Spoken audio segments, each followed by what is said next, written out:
Hello everyone, কেমন আছো সবাই? আশা করছি সবাই খুব ভালো আছো, আর আমরাও বেশ ভালোই আছি। তো চলে এলাম আরও একটি নতুন ব্লগ নিয়ে। So welcome back to my channel Rupa's creation. খুবই ন্যাচারাল একটা ব্লগ, তোমাদের কেমন লাগে অবশ্যই বলবে। আমি সারাদিন যা যা করি সেটাই তোমাদের সঙ্গে শেয়ার করছি। তো সকাল সকাল উঠে স্নান দান করে চলে এলাম পুজো দিতে। আমার অ্যাকচুয়ালি পুজো দেওয়া কমপ্লিট, পুজো দেওয়ার শেষে আমি ভিডিওটা করছিলাম। তো তোমরা দেখতেই পারলে ওদিকে পুজো দিয়ে নিলাম। এখন আমি চলে এলাম রান্নাঘরে। এখন বানাচ্ছি সকালের খাবার। সকালে আজকে ডাল আর ডিমের অমলেট দিয়ে ভাত খেয়ে নিব। আর সকাল সকাল আমরা সিম্পল খাবারটা খেয়ে নিই, তারপর দুপুরের জন্য কিছু মাছ বা মাংস যেটাই আনে তারপর বানিয়ে নিই। তো এদিকে আজকে যেহেতু ছিল না, মা আর বোন ছিল না, ও কি করেছে, এই পমফ্রেট মাছটা নিয়ে এসছে। কারণ মা থাকলে এসব নিয়ে আসে না, জানে মা খায় না। আর আমিও অবশ্য ফার্স্ট টাইমে এবার বানাচ্ছিও আর খাবো আমি ফার্স্ট টাইমে এবার। তো যাই হোক, মাছটা খারাপ ছিল না, কিন্তু ভালোই ছিল। তো ফার্স্টে এদিকে আমি নুন হলুদ আর তেল দিয়ে মেখে রেখে দিলাম। খুব সুন্দর করে এটাকে ফ্রাই করে নেব। আর আমি কিন্তু এটা ফার্স্ট টাইম বানাচ্ছি, তো এই জন্যই আমি রেসিপিটা আগে আমি দেখে নিয়েছি ভিডিও থেকে যে কীভাবে বানাতে হয় এই পমফ্রেট মাছটা। এটা আজকে আমি সরষে পোস্ত এটা দিয়ে করব, আর বেশি ঝোলও করব না এটাতে, কারণ বেশি ঝোল রাখলে অ্যাকচুয়ালি অতটা টেস্টও লাগে না। তো এই জন্যই ভাবছি একটু মাখা মাখা করেই করব। এদিকে মাছটাকে খুব সুন্দর করে ফ্রাই করে নিই, তারপর বাকি ওইদিকে মশলাটা করে নেব। আর ওদিকে ও কী কী কাজ করছে একটু করে ডাকছে, আমি আবার যাচ্ছি ওখানে, আবার এদিকে এসে এটা করছি, এটা করতে করতেই আমার দেরি হয়ে গেছে আজকে। তো যাই হোক, এদিকে দেখো সর্ষে পোস্ত আর কাঁচা লঙ্কা আদা আর টমেটো এই কটাই আমি দিয়ে মশলাটা তৈরি করব। এটাকে আমি পেস্ট করে নেব। আর এদিকে আমি সর্ষে পোস্তটা আমি ভিজিয়ে রেখেছি আর কাঁচা লঙ্কাটা। আর এদিকে আমি টমেটো একটু কুচিয়ে রাখবো, যেটা সোমবারের টাইমে দিব। আর কিছু পেস্টে দিব, কারণ সোমবারের টাইমে যদি একটু কুচিয়ে রাখা টমেটো দেই, এটা খুব সুন্দর মশলাটা হয়, একটু ঘন হয়, তো এটা খুব ভালো লাগে। তো চলো আগে মশলাগুলো বানিয়ে নিই আর মাছটাকে ভেজে নিই।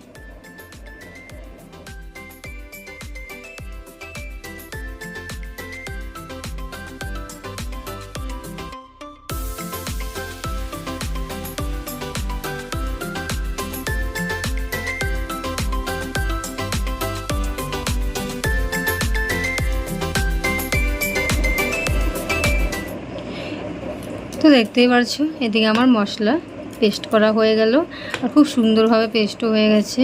যেহেতু সরষে আছে, তো এটা যাতে একদম পুরো মিহি হয়ে যায় তার জন্য ভালোভাবে পেস্ট করে নিয়েছি। আর এদিকে আমি কালো জিরা সম্বর দিয়ে নিয়েছি, আর কিছু দিইনি। তারপর এদিকে কুচিয়ে রাখা যে টমেটো ছিল সেটাই দিয়ে দিলাম।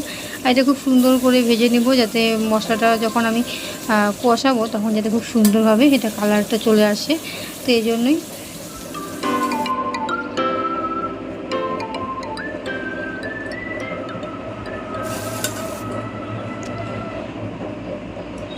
তো তারপর এটার মধ্যে আমি একটু হলুদ দিয়ে দিলাম, হলুদ নুন এসব আমি দিয়ে নিয়েছি এখানে। আর একটু লঙ্কার গুঁড়ো, কাশ্মীরি লঙ্কার গুঁড়োও দিয়েছি, যাতে একটু কালারটা আসে ভালোভাবে, এই জন্যই।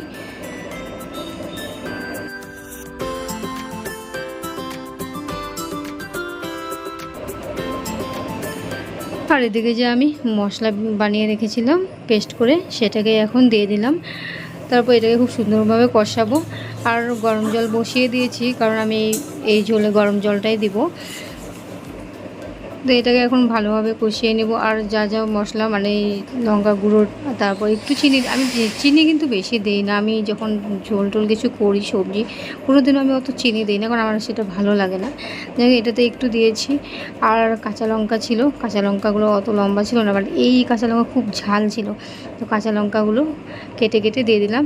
আর এদিকে এখন ভাতটা বসিয়ে দিব, কারণ বাবাও এসে যাবে, তারপরে আমরা খেতে বসে পড়বো। এদিকে দেখো, কথা বলতে বলতে আমার পমফ্রেট মাছের ঝোল কমপ্লিট। সো এটার উপরে এখন আমি দেবো ধনেপাতা কুচি। অ্যাকচুয়ালি ঘরে ধনেপাতা অল্পই ছিল, আগের দিন যেহেতু আমি ডালে দিয়েছিলাম, তো এই জন্য ধনেপাতা অল্প ছিল। তো যতটুকু ছিল অতটুকুই আমি দিয়ে দিলাম, তাও টেস্টটা আসবে। আর দিয়ে অল্প সরষের তেল দিয়ে দিলাম, কাঁচা তেল, যাতে গন্ধটা একটু ভালো হয় আর টেস্টও হয়। এদিকে কেমন লাগছে বলো আমাদের এই রেসিপিটা, ফার্স্ট টাইম করলাম। তো এদিকে তো আমার মাছের ঝোল হয়ে গেল। সো এখন আমি করব রান্নাঘরটাকে ক্লিন। এটাকে যতক্ষণ না ক্লিন করছি ভালো লাগছে না, তো এটা পুরো ক্লিন করে এখন একটু সময় আমি বসছি আর কি ফ্যানের সামনেই, মুখে যাতে একদম হাওয়াটা লাগে। আর যেহেতু রাঁধতে রাঁধতে কী হয়, এত ঘেমে যায়, আর গরম টাইম জানোই কী অবস্থাটা হয় এখন। তো এখন বাবাও চলে এসছে, এখন আমরা বসে পড়বো খেতে। তো এটাই এখন ভাত বাড়ছিলাম সবার। তারপর খাওয়া দাওয়া করে একটু ঘুমিয়ে নিয়েছি। আমরা এখানে কিন্তু ডেইলি আর কি খাওয়া দাওয়ার পর একটু ঘুমাই, তো ঘুমিয়ে নিই। ঘুমানোর পর উঠে তারপর কাপড় যা দেওয়া ছিল বাইরে সেগুলো এনে এখন আমি ভাঁজ করে রাখছি।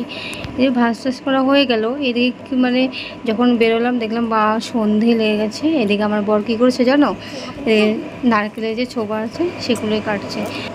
আর নাকি ধূপকাঠি লাগালে ভালো লাগে না, কারণ ধুনা লাগালে পুরো বাড়িটা একটু ধোয়া ধোয়া হয়, একটু ভক্তিভাব আসে, তাই বলে আর কি। যাই হোক, সন্ধ্যা দিয়ে এখন দেখো চলে এলাম রান্নাঘরে। ও করেছিল চা আর ডিম পোস্ট, আর এটাই এখন আমরা সন্ধ্যের টাইমে খাবো। আমি আর ওই চা খাবো। আর এদিকে আমিও মুড়ি মাখছিলাম, মুড়িতে দিয়েছিলাম পেঁয়াজ লঙ্কা, আর এদিকে ও ডিম পোস্ট করেছিল, তো এগুলো দিয়ে আজকে চা খাবো। তো তোমাদের ভিডিওটা কেমন লাগলো অবশ্যই বলো, ভালো লাগলে একটা লাইক কমেন্ট শেয়ার করে দিও। তো চলো আজকের জন্য টাটা।